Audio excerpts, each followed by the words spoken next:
And now, entering the zone of Jimmy Flame's Baseball Fury. Presented by Thinkslinger Media. Clippard looking for a clean inning here in the seventh.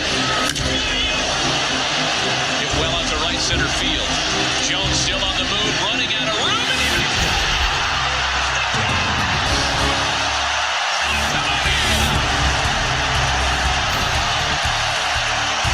You know, he made a hell of a catch. I mean, it was unbelievable. It was one of the best catches I've ever seen him make or ever seen being made. So it was unbelievable. Unfortunately, he robbed me, and but it was better than him somebody else. But I'm gonna be watching him tonight, rooting for him, doing what he needs to do, and I know he's enjoyed definitely the whole experience and enjoyed everything about it. And and at the end of the day, we're all trying to represent ourselves and represent the country in the right way, and I think that's what we did out there.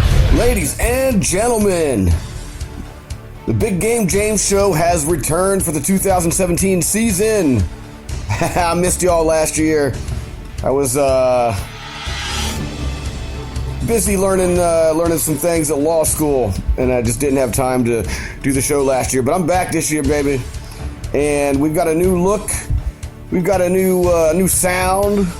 We even decided to change the name to Jimmy Flame's Baseball Fury. Figured that's a little more appropriate for the things we talk about here on this show. So the Big Game James Show is unfortunately no longer as a result. However, the spirit of the Big Game James Show will live on in Jimmy Flame's Baseball Fury podcast.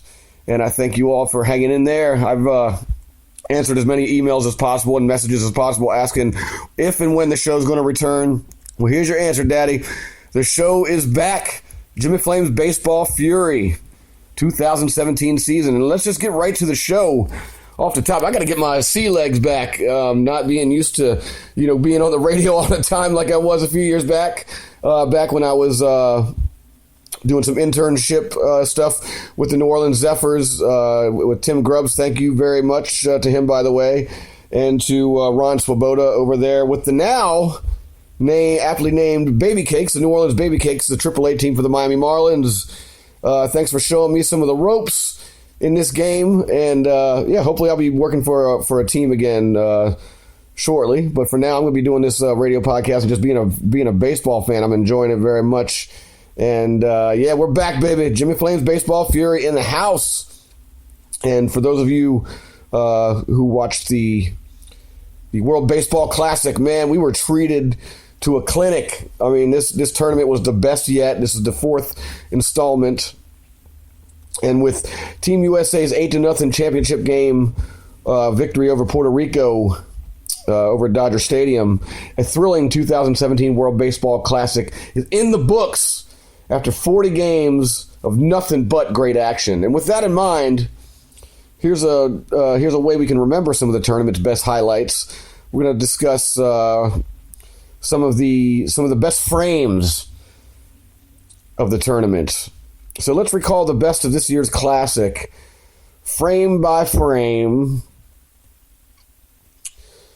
We're going to start with the top of the first when the Netherlands took on Puerto Rico on March 20th. The semifinal match between the Netherlands and Puerto Rico was wild right from the start. The Dutch, the Kingdom of the Netherlands is what they like to call themselves, had their first three batters reach, but the team ran into two outs on the bases thanks to a pair of heads-up plays by the pinch runner / catcher, Yadier Molina. The cleanup hitter, sort of the Cinderella story of the whole tournament, Vladimir Valentin, who is playing in Japan this year, by the way. I don't think he's played in the major league since 2009, but the way he looked over this tournament was insane. I mean, the guy is in MLB form. However, he then picked up his teammates in that frame with a 2-run shot. Big bomb, baby, to give the Netherlands an early lead. Puerto Rico eventually won 4-3. But that was one heck of a frame right there. Now we go to the bottom of the first for USA at Puerto Rico in their first matchup back on St. Patrick's Day, March the 17th. Man, Puerto Rico got off to a great start, scoring 4 runs in the first inning before holding on for a tight win. Carlos Correa opened up the scoring with an RBI single to score Angel Pagan, followed by RBI singles from Carlos Beltran and Molina, and a sacrifice fly from Eddie Rosario. Puerto Rico ended up winning that one 6-5, but would ultimately lose 8-0 in the final against the same team, the United States, baby. First championship. And we move on to, I picked Korea at Chinese Taipei back on March 9th, one of the early games. Top of the second, Korea scored 5 runs to take a 6-zip lead and went on to win 11-8 in 10 innings. That was sort of like the game that served notice to the public that, you know, these players were here to put on a clinic and to put on one of the best tournaments we've seen in baseball in a long time. And of course, the top of the third. Moving on, by the way, in the USA versus Puerto Rico match, the final, Team USA second baseman Ian Kinsler opened the scoring in the finale with a towering 2-run homer to center field off of Puerto Rican starter Seth Lugo. Those runs would prove to be all they would need as the United States cruised to an 8-0 win behind the pitching of tournament MVP Marcus Stroman in winning their first classic. Spring Classic, baby, World Baseball Classic. And who can forget the Adam Jones catch? Caught his own, you know, that catch. I mean, he just flew in the air like a bird and robbed his teammate of a home run. He's going to have fun all year with that one, ribbing the entire Orioles clubhouse on that catch. Let's hope for a good year for Adam Jones. He was actually named as one of the MVP candidates, by the way, along with Crawford, and I thought I saw another guy in the running. But anywho, let's move on to Mexico. Mexico's bottom of the ninth. Rather, it was Italy in their game back on March 19th. It was Mexico at Italy. Down 9-5, Italy scored 5 runs to win in a walk-off fashion, 10-9. That was absolutely electric. Brandon Nemo's RBI single cut the deficit to 9-8, followed by John Andreoli's 2-run single to walk it off. And Italy upsets. Well, I don't know if you call it an upset, but the several baseball media news outlets have called it an upset, even though Mexico and Italy were very similar teams in terms of strength, pitching, you name it. It was just a great matchup. We go to let's bring a newcomer in here. We go to the top of the 10th when Israel took on Korea back on March 6th. Scott Burcham plated Mike Myers with a single, giving Israel a 2-1 lead in the opening game of the tournament and its first World Baseball Classic appearance. Israel ended up winning that match 2-1. Kudos to Israel for coming out strong and winning their first showing. They'll probably be back if logic kind of tells you they'll be back in 4 years. Now, a team that didn't quite make the tournament, but what we might see with just a little bit of improvement, Team France. I was talking to my lady the other day, and she didn't even realize they played baseball in France. And I had to explain to her, well, they got a pretty good team going right now, and you might see them at the next one in 2021. But let's round it out with, we'll go to the bottom of the 11th when the Netherlands and Puerto Rico. Puerto Rico's in a lot of these, by the way, because they just played an outstanding tournament.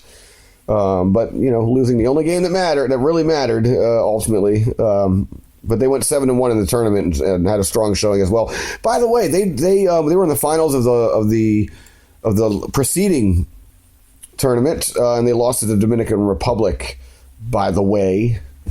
Nevertheless, Netherlands and Puerto Rico back on March 20th, and after getting an inning-ending double play with the bases loaded in the top of the 11th, Puerto Rico walked off on a sacrifice fly by Rosario to plate Correa. And an undefeated Team Puerto Rico reached the finals, by the way, as we were just discussing. But nevertheless, they won that game 4-3, and that's what put them in the final. And ladies and gentlemen, that essentially rounds out the World Baseball Classic, at least the highlights. There's so many more highlights out there, but these are the ones that just stuck with me, the ones that I, put to long-term memory or stored in long-term memory. I watched almost the whole tournament, almost the entire tournament, at least anything that the MLB Network allowed us to see.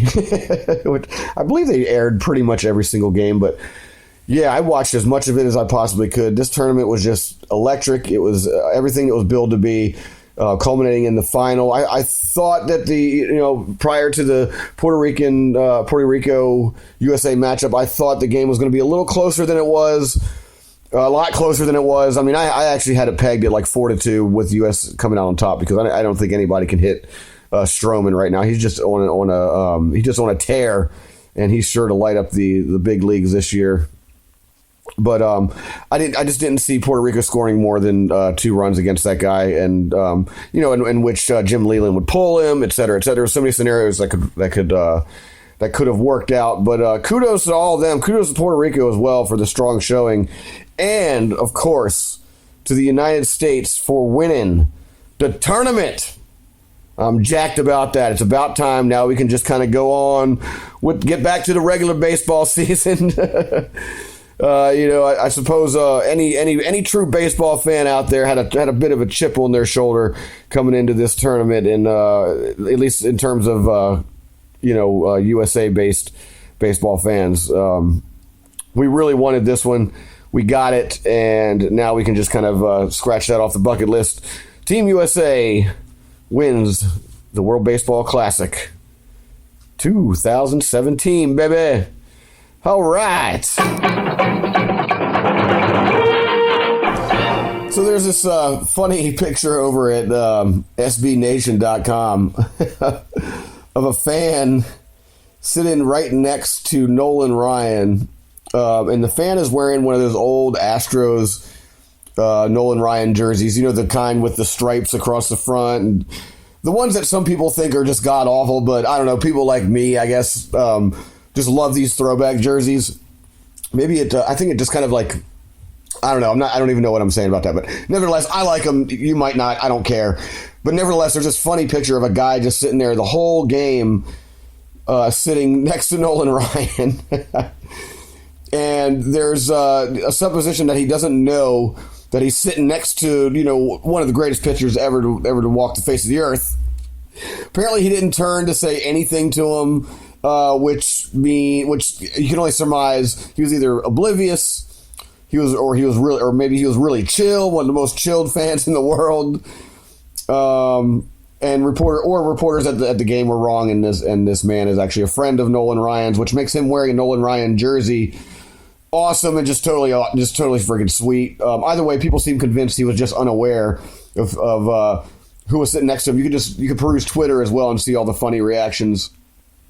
Jake Kaplan, for one, wrote, there's a fan watching the Astros minor league game wearing a Nolan Ryan uni, looks completely oblivious to the fact that he's sitting next to the king. That's sort of like that was the message spread all over social media, that this guy was oblivious. Did anyone bother to actually ask this guy? I don't know. He shouldn't be too hard to track down, because if you're looking at the photos, I think he's the only person in that whole stadium. And it's not like a stadium. This is one of those tiny, like single A style, maybe even not. It looks kind of like a high school field. And he's probably the only person there, at least from what I can see, wearing one of those old, bright, loud, just orange throwback jerseys. Probably wouldn't have been so hard to ask him. But nevertheless, Nolan Ryan's a special assistant to the Astros, and this could mean, I don't know, maybe we have the saddest misconnection in the history of sports. But nevertheless, I thought that was funny. Thought that I would share that with you.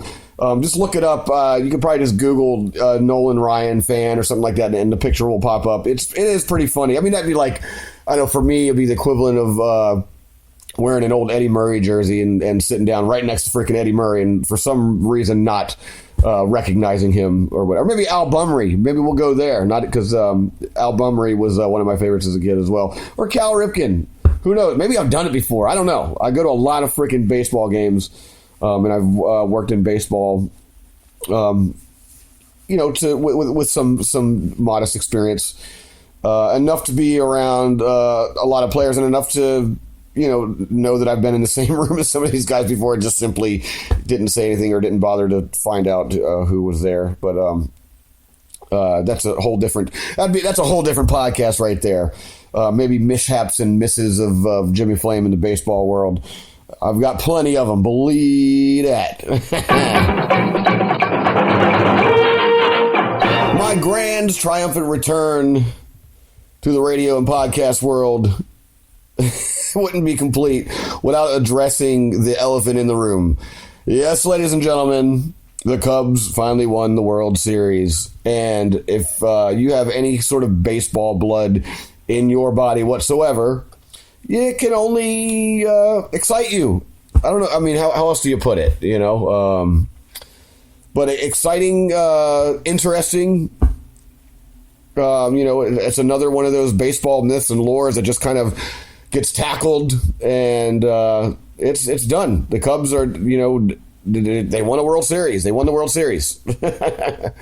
But with that, David Ross wrote a book called Teammate, My Journey in Baseball and a World Series for the Ages.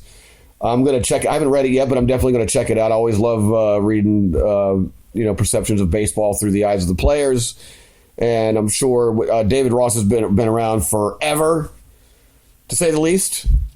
And I'm interested to see, to read, or rather learn his perception and perspective on playing for that wonderful team.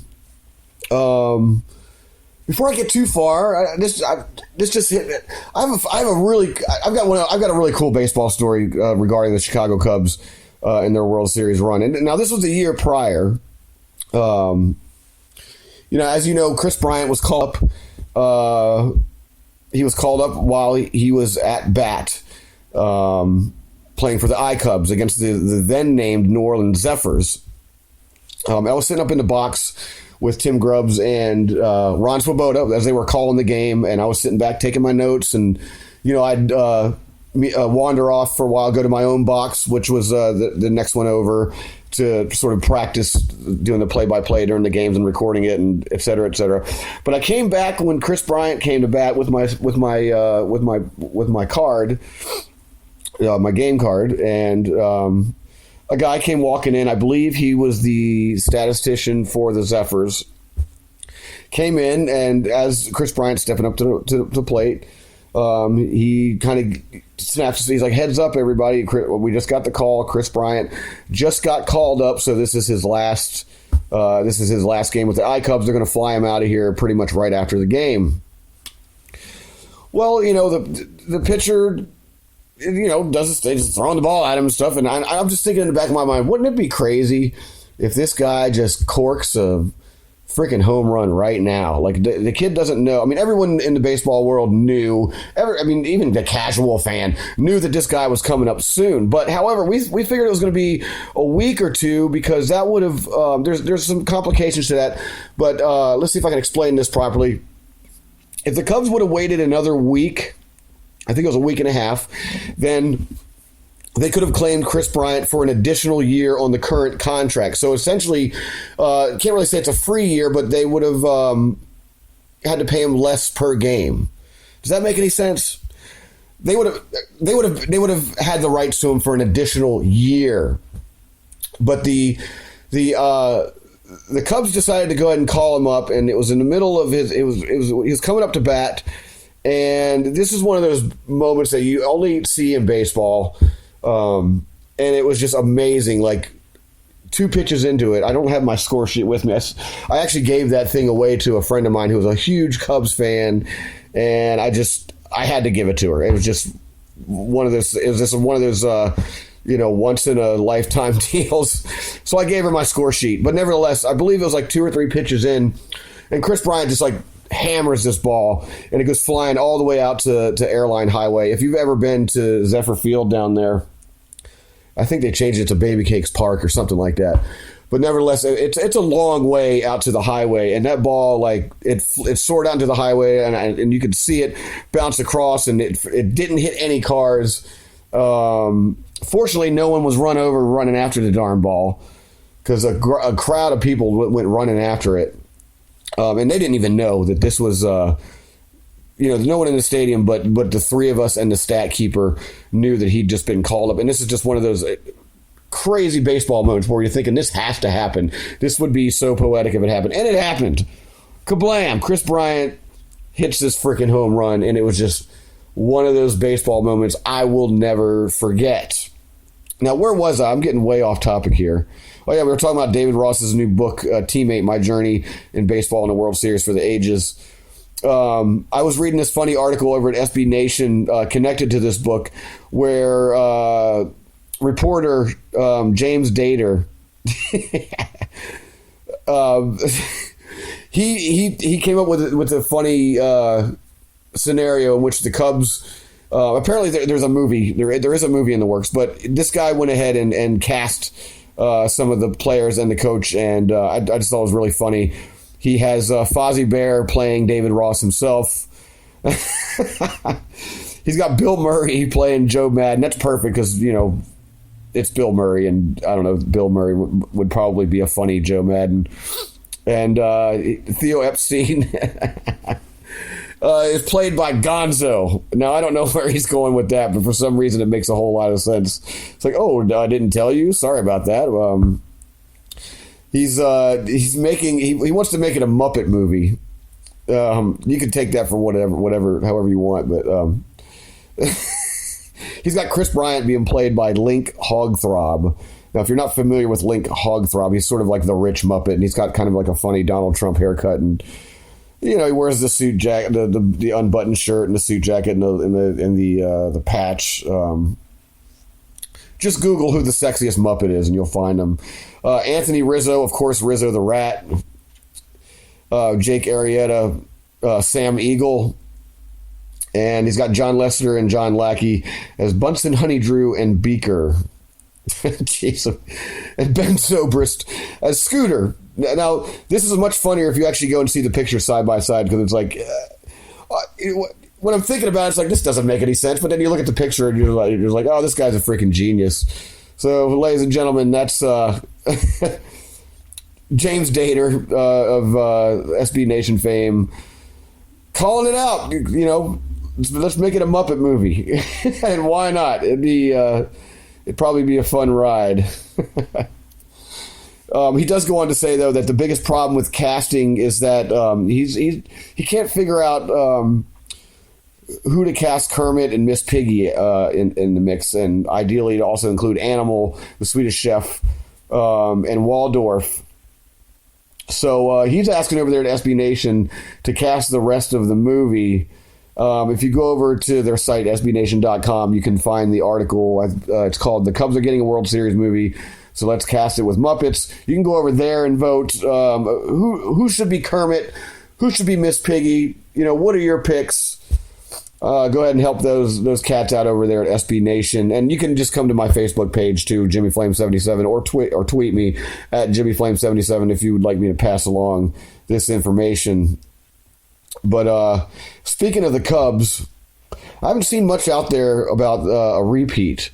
I was trying to find some news on, just to kind of get a barometer on what some of the talking heads and baseball writers were thinking about the Cubs repeating. And I got to say, they're definitely a favorite.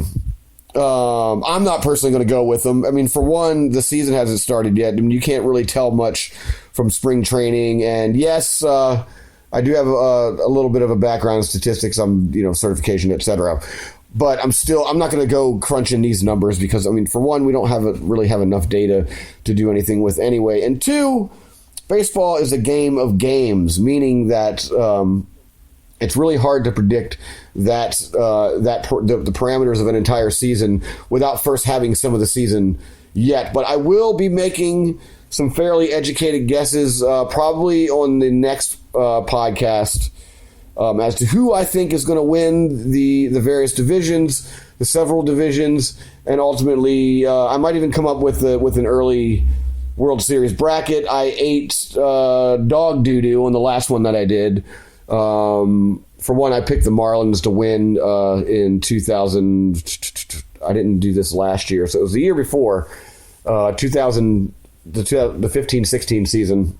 And of course, I was absolutely wrong about that one by a long shot. But let's just say, I will say this. Look out for the Marlins this year. Just look out for the Marlins this year. If I'm going to say something really stereotypical, if they stay healthy, they are going to be in the running.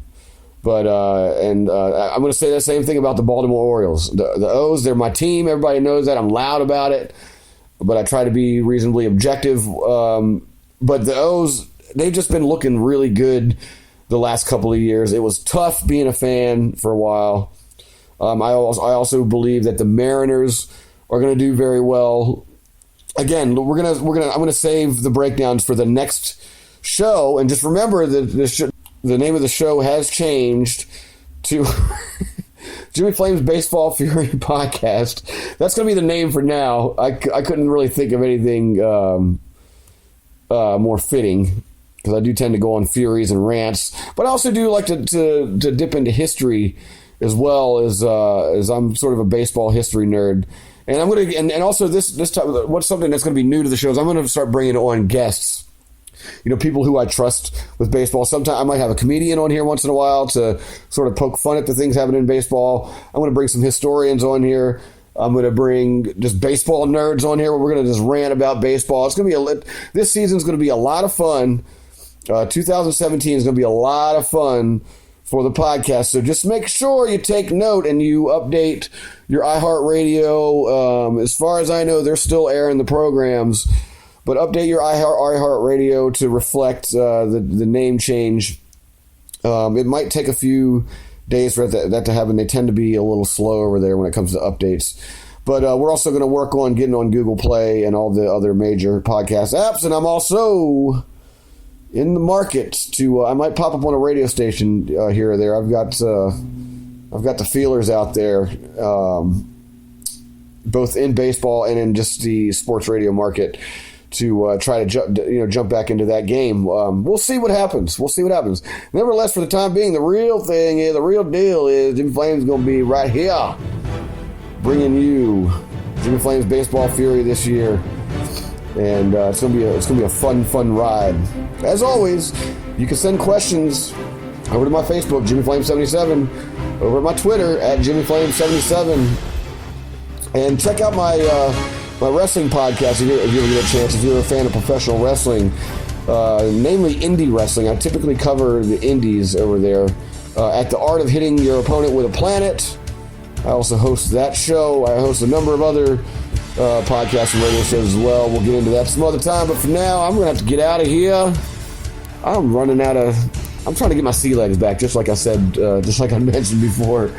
Trying to get my sea legs back, and I appreciate everybody for hanging in there. I appreciate all of the messages that I got inquiring about the Big Game James show. But again, last year was it was a focus year for me. I had to figure out not just what I was doing in life, but I was trying to finish law school, and went and did that, and had a good time over there at University of Massachusetts School of Law.